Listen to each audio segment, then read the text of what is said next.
खा लो। मरना तो है ही, भूखी रहकर क्यों? जब तक दशानन प्रसन्न है खा लो, और यदि दशानन रुष्ट हो गए तो ना भोजन मिलेगा और ना जल, और ना ही जिसके नाम की तुम रट लगा के बैठी हो वो राम कभी आएगा। लंका अवश्य सोने की बनी है, पर मकड़ी के पाश की भांति है। रहस्यों का पिटारा है ये लंका। जन्म यहाँ लिया, जीवन यहाँ बिताया, और हमें भी नहीं पता कि ये लंका कितनी बड़ी है और इसमें कितना रहस्य छुपा है। यदि तुम्हारा राम तैरते डूबते यहाँ तक आ भी गया तब भी तुम्हें खोज नहीं पाएगा। वो दशों लोकों के स्वामी लंकापति महाराज दशानन पधार रहे हैं।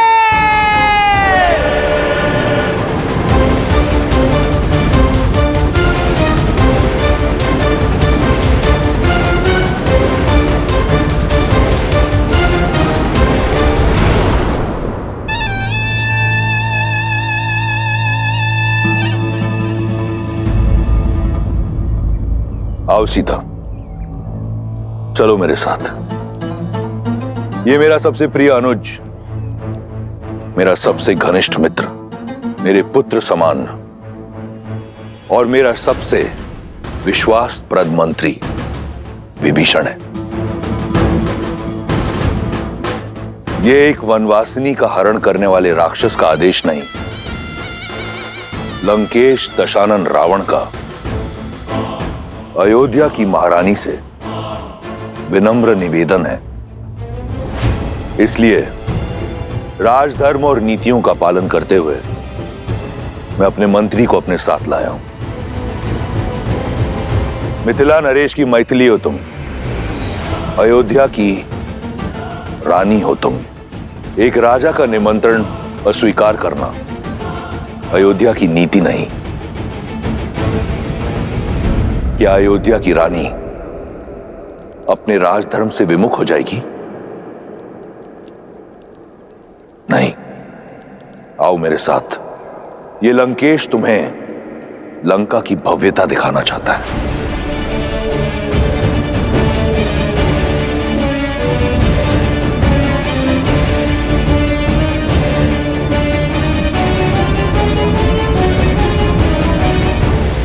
चलो।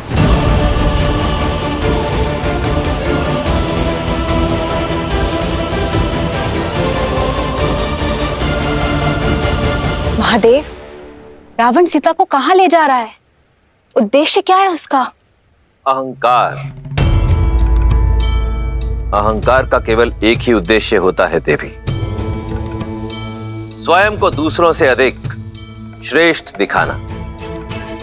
और रावण का प्रत्येक कर्म देवी सीता के समक्ष स्वयं को श्री राम से अधिक योग्य सिद्ध करने का प्रयास ही तो है, जिसमें वो सफल नहीं होगा। क्योंकि मन में मैल लेकर अनुचित कर्म करने का कितना भी प्रयास किया जाए, उसका फल कभी उचित नहीं होता। रही बात देवी सीता की, तो मिथिला से मिले संस्कार और अयोध्या की गरिमा को अपने आंचल में लपेटे प्रभु श्री राम से मिले प्रेम के बल के सहारे देवी सीता हर बाधा को पार कर जाएंगी। एक बात समझ नहीं आई महादेव, जिस राम नाम के सहारे सीता अयोध्या के राजधर्म का मान रखने के लिए रावण जैसे महापापी के साथ जा रही हैं, वही मर्यादा के पर्याय श्री राम ने अपना मित्र धर्म क्यों नहीं निभाया? बाली को मारने का वचन पूर्ण क्यों नहीं किया? मूक दर्शक बन सुग्रीव की व्यथा देखते रहे। क्यों महादेव, क्यों? देवी अत्यंत व्यथित प्रतीत होती हैं। मर्यादा पुरुषोत्तम है श्री राम, और मर्यादा पुरुषोत्तम की मर्यादा पर कभी संदेह नहीं करते देवी। श्री राम जो भी करते हैं उसके पीछे सदैव एक बड़ा उद्देश्य छिपा होता है। सुग्रीव की सहायता क्यों नहीं की, इसका उत्तर भी शीघ्र मिल जाएगा।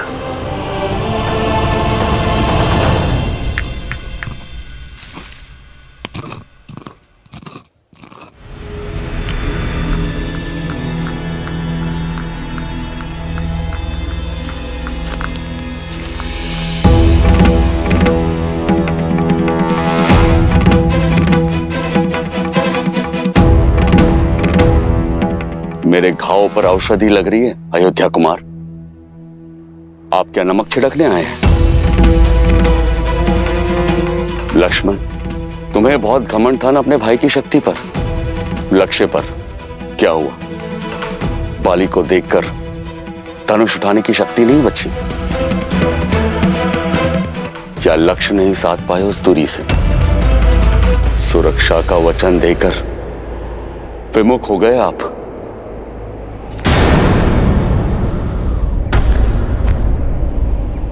पर आपका भी क्या दोष? बाली के बल से बड़े बड़े योद्धा भी भयभीत हो जाते हैं। आपके हाथ भी भय से कांप गए होंगे। सीमा मत लांघिए वानर राज। भूलिए मत, जिन पर लांछन लगा रहे हैं वो रघुवंशी दशरथ नंदन श्री राम हैं, जिनके शौर्य का तेज ढक सके ऐसा मेघ अब तक जन्मा नहीं है। शांत हो जाओ लक्ष्मण। मेरे मित्र को उल्हाना देने का पूरा अधिकार है। तन की पीड़ा से अधिक मन की पीड़ा का बाहर निकलना आवश्यक है। धैर्य रखिए महाराज। जिनका जन्म ही उद्देश्य पूर्ति के लिए हुआ है, वो बिना उद्देश्य कुछ नहीं करेंगे। महाराज, यदि प्रभु ने बाण नहीं चलाया तो उसका कोई कारण अवश्य होगा। क्या कारण होगा हनुमान? और अब क्या मैं अपने मन की व्यथा तक नहीं कह सकता? आप पर आपकी मित्रता का विश्वास का मोल अपने जीवन से चुकाना पड़ सकता था मुझे। ऐसी होती है मित्रता। सच्ची मित्रता तो वो है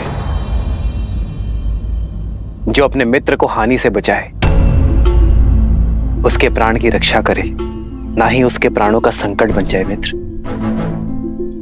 मैंने बाण इसलिए नहीं चलाया मित्र, क्योंकि तुम्हारे प्राण रक्षा करना चाहता था। धनुष मैंने अवश्य उठाया था, लक्ष्य भी साधा था, ना अपना वचन भूला हूं मित्र, और ना ही बाली से भयभीत हुआ हूं। हाँ, भ्रमित अवश्य हुआ हूं। मुझे ये ज्ञात ही नहीं था मित्र कि आप दोनों भाई दिखने में बिल्कुल एक समान हैं। आप दोनों का रूप रंग, भाव भंगिमा, आकार विकार, नाक नक्श इतने समान है। ये सत्य है मित्र कि मैं ये निर्णय ही नहीं कर पाया कि आप दोनों में से कौन बाली है और कौन सुग्रीव।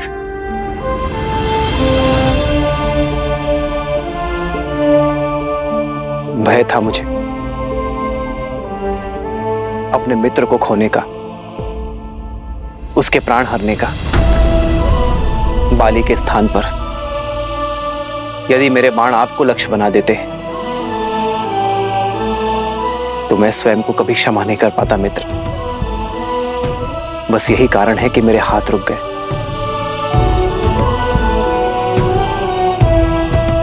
आपके दुख का आभास है मुझे मित्र। मेरे कारण आपके तन और मन को जो पीड़ा सहनी पड़ी है, उसके लिए मैं क्षमा प्रार्थी हूं मित्र।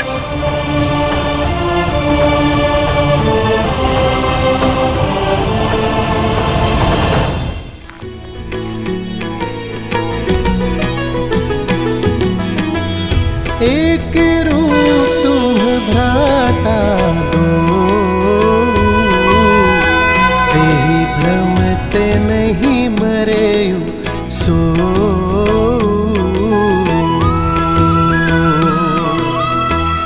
कर पर सासु ग्रीव शरीरा, तनु भाकुलिस गई सब पीरा।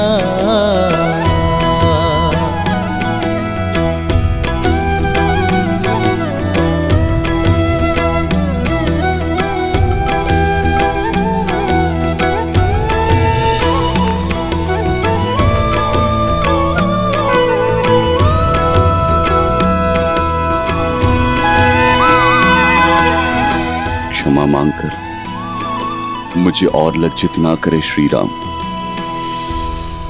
क्षमा तो मैं चाहता हूं, अपने अज्ञान के लिए ये आपका भाव नहीं समझ पाया। मन की पीड़ा आपके शब्दों ने हर ली और तन की पीड़ा तो आपके स्पर्श मात्र से ही समाप्त हो गई। मेरे सारे संशय दूर हो गए, हृदय के सारे द्वंद्व मिट गए। नई चेतना जगाई है आपने। धन्य है श्री राम, धन्य है।